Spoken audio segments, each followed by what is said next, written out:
కేంద్ర బడ్జెట్ కు సంబంధించి మనతో మాట్లాడేందుకు అనలిస్ట్ పాపారావు గారు ఫోన్ లైన్ లో అందుబాటులో ఉన్నారు. పాపారావు గారు, బడ్జెట్ లో ఇన్కమ్ ట్యాక్స్ లో బిగ్ రిలీఫ్ అనుకోవచ్చా?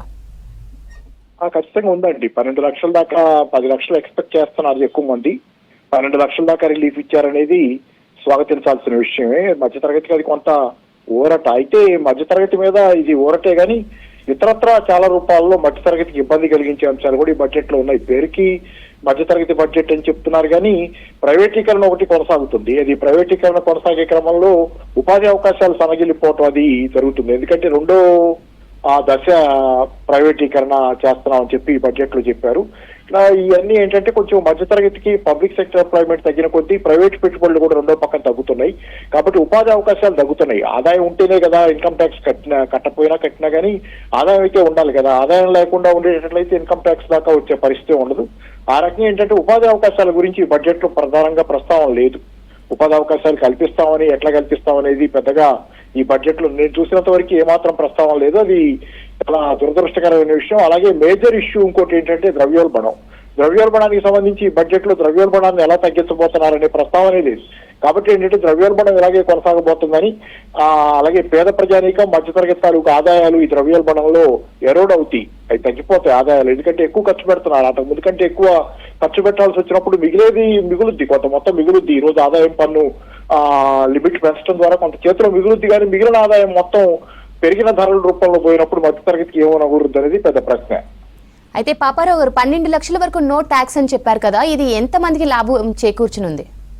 అంటే నేను సంఖ్య చెప్పలేను, లక్షల్లో ఉంటుంది. నాకు కరెక్ట్ ఎగ్జాక్ట్ ఐడియా లేదు కానీ లక్షల్లో. ఇది మధ్యతరగతి ఉద్యోగ వర్గానికి మేజర్ గా ఇది కేంద్ర ప్రభుత్వ ఉద్యోగులు, అలాగే రాష్ట్ర ప్రభుత్వ ఉద్యోగులు. ఉద్యోగ వర్గానికి ఇది ప్రధానంగా ఉద్యోగ వర్గం. మధ్యతరగతిలోని వ్యాపార వర్గాలు ఏవైతే ఇన్కమ్ ట్యాక్స్ కట్టే ఇది ఉన్నదో వాళ్ళందరికీ ఖచ్చితంగా బెనిఫిటే. కాకపోతే లక్షల్లో ఉంటారు. ఇదే దేశవ్యాప్తంగా కోట్ల మంది సామాన్య ప్రజానికానికి సంబంధించినంత వరకు మిగతా ఇష్యూస్ అలాగే ఉన్నాయి. ఎందుకంటే ఇప్పుడు జాతీయ ఉపాధి హామీ పథకం గురించి కూడా కేటాయింపు ఎంత అనేది దానిలో రావాలి. నేను అనుకుంటున్నాను దాని తర్వాత ఇప్పుడు మళ్ళీ అపెండిక్స్ లేకపోతే మిస్లెనియస్ ఇస్తారు కదా, డేటా ఇస్తారు. డేటా ఇచ్చే నెక్స్ట్ ఫాలోఅప్ డేటాలో జాతీయ ఉపాధి హామీ పథకానికి, ఎందుకంటే మధ్యతరగతి వర్గం ఈ రోజు ఉపశమనం వెల్కమ్, కానీ ఏంటంటే అంతకంటే ఎక్కువ సంఖ్యలో ఉన్నటువంటి గ్రామీణ కూలీలు ఎవరైతే ఉన్నారో, ఎవరి ఆదాయం అయితే మనల్ని 2008లో ఆర్థిక సంక్షోభం నుంచి కాపాడిందో, ఆర్థిక సంక్షోభ కాలంలో మనల్ని కాపాడిందో, వాళ్ళ ఆదాయాలు వాళ్ళకి ఉపాధి ఉండాలంటే జాతీయ ఉపాధి హామీ పథకం ఉండాలి.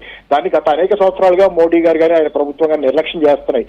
అందుకే మోడీ గారు గతంలో కూడా దీన్ని ఏదో హిస్టారికల్ బ్లండర్ అనేది అని మాట్లాడారు జాతీయ ఉపాధి హామీ పథకం గురించి. అంటే ఆయనకి ఈ పథకమే ఇష్టం లేదు. అందుకని ఏంటంటే ఇది ఒక దురదృష్టకరమైన పరిణామం.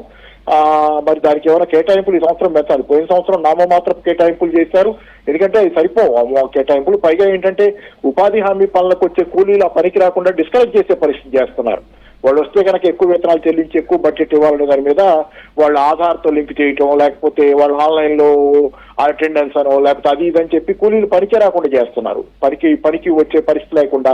అలాగే ఏంటంటే నెలల తరబడి వేతనాలు పెండింగ్ లో పెట్టడం వల్ల కేటాయింపులు లేక దానివల్ల కూడా చాలా మంది పనికి రాలేకపోతున్నారు. ఎందుకంటే ఉపాధి హామీ పనికి వచ్చేవాళ్ళు ఏ రోజుకి ఆ రోజు కూలి చేసుకునేవాళ్ళు, వాళ్ళకి నెలల తరబడి వేతనాల కోసం ఎదురు చూసేంత ఆర్థిక స్తోమత ఉండదు. ఇది దురదృష్టకరమైనది. ఓవరాల్ గా ఏంటంటే పేద ప్రజానికానికి సంబంధించినంత చెప్తున్నారు జీరో పవర్టీ రేట్ తెస్తాం, పవర్టీ రేట్ ని జీరోకి తెస్తామని. కానీ పవర్టీ ఈ మధ్య పెరిగింది వాస్తవానికి. ఈ బడ్జెట్ తో ఎలా తేగలరు అనేది పెద్ద ప్రశ్న. ఎందుకంటే బడ్జెట్ లో మధ్యతరగతికి కొంచెం ఇచ్చారు ఊరట, కానీ మధ్యతరగతికి కూడా ఇతరత్ర మిగతా అన్ని విషయాల్లో అననుకూలంగానే ఉంది బడ్జెట్. ఎందుకంటే ప్రైవేటీకరణ రూపంలో కానీ ఇతరత్ర నగర ప్రాంత సంస్కరణలు అనేది కూడా దీనిలో ప్రస్తావించారు. నగర ప్రాంత సంస్కరణలు అంటే ఎలక్ట్రిక్ విద్యుత్ సంస్కరణలు కూడా ఉన్నాయి దీనిలో. అంటే విద్యుత్ ఛార్జీలు పెరుగుతాయి. మరి రాయితీలు ఇచ్చే ఉపయోగం, మీరు ఇన్కమ్ ట్యాక్స్ రాయితీ ఇస్తున్నారు, రెండో పక్కన విద్యుత్ ఛార్జీలు పెరిగే అవకాశం విద్యుత్ సంస్కరణల వల్ల, ఇలాంటి చాలా ఉన్నాయి. అలాగే రైతాంగానికి ఏదో చాలా కబుర్లు చెప్పారు, అది ఇది చేస్తామని చెప్పి దీనిలో. కానీ వాస్తవానికి రైతాంగం అడుగుతుంది మినిమం సపోర్ట్ ప్రైస్ కి లీగల్ గ్యారంటీ. దాన్ని ప్రస్తావన లేదు, చేయరు వాళ్ళు, చేయట్ల వాళ్ళు. చేయకుండా ఉండి దానివల్ల లేకపోయేటట్లయితే మీరు చెప్పేవన్నీ రైతాంగానికి ఊకదంపుడు కబుర్లు అవుతాయి తప్పితే రైతాంగానికి వనగూరేదే దీనిలో. అయితే పాపారావు గారు, వచ్చే వారం నుంచి కొత్త ఇన్కమ్ ట్యాక్స్ బిల్లు పెడతామని నిర్మలా చెప్తున్నారు. అందులో ఏ అంశాలు ఉండే ఛాన్స్ ఉందంటారు? అంటే లేదు, సరళీకరిస్తామని చెబుతున్నారు. ఇప్పుడు దానిలో కొత్తగా ఏముంటుంది, ఇన్కమ్ ట్యాక్స్ చట్టంలో సరళీకరణ చట్టం ఈజీగా ఉండేటట్లు. ఇప్పుడు ఏంటి 2 నుంచి 3 సంవత్సరాల దాకా ఏదో 4 సంవత్సరాల దాకా పెండింగ్ లో ఉన్న వివాదాలు ఉన్నాయి కదా, వాటినన్నింటినీ తొందరగా పరిష్కారం చేసేదో వాటికి విముక్తి కల్పించేది చేస్తారు. ఇట్లా ఏదో సరళీకరణ చేస్తారు. దానిలో కొత్తగా ప్రజలకు ఏం కనపడేది ఉండకపోవచ్చు. బహుశా నేను కానీ సరళీకరణ అంటే అప్లై దాన్ని చేయటం లేకపోతే ఆ ప్రాసెస్ ఈజీ చేయటం చేస్తారు. దానివల్ల సరే అది ఎటు చార్టెడ్ అకౌంటెంట్లకు ఇచ్చుకుంటారు చాలా మంది. కొంచెం ఆదాయం ఉన్న వాళ్ళంతా చార్టెడ్ అకౌంటెంట్ ద్వారా సబ్మిట్ చేసుకుంటారు, చిన్నవాళ్ళైనా పెద్దవాళ్ళైనా. జనరల్ గా టీడీఎస్ జరిగినప్పుడు దాన్ని ట్యాక్స్ రిడక్షన్ ఎట్ సోర్స్ జరుగుద్ది. మీరు మినహాయింపులు గతంలో మినహాయింపులు ఉండే ఏటీసీ వీటి కింద మినహాయింపులు తీసుకోవాలన్నా మీరు ఏం చేయాలంటే అప్లై చేసుకోవాలి కదా. మీ ట్యాక్స్ రిడక్షన్ ఎట్ సోర్స్ పోయిన ఆదాయంలో కట్ చేసుకున్న ఆదాయంలో కొంత భాగం తిరిగి వస్తుంది చాలా మందికి, అంత ట్యాక్స్ లేకపోవటం వల్ల. తిరిగి రావాలంటే మీరు ఆ హౌస్ రెంట్ అనో ఇంకోటి మినహాయింపులు ఉంటే అప్లై చేసుకోవాలి. జనరల్ గా ఎవరికి వాళ్ళు చేసుకోవటం తక్కువ. నాకు తెలిసి కొంతమంది అయినా ఎక్కువ మేజర్ సెక్షన్ తెలిసిన చార్టెడ్ అకౌంటెంట్ల ద్వారా ప్రాసెసింగ్ చేసుకుంటారు. కాబట్టి దానివల్ల జనానికి పెద్దగా వనగూడేది ఉండదు. ఇప్పుడు ఇన్కమ్ ట్యాక్స్ ఇచ్చిన 12 లక్షల దాకా రాయితీ అనేది అది గుడ్, అది మంచిదే, దానికి ఆదాయం లేవు. కాకపోతే ఏంటంటే ఈ చేత్తో ఇచ్చి ఆ చేత్తో తీసుకున్న విధంగా ఉన్నటువంటి బడ్జెట్ గానే ఇది ఉంటుంది.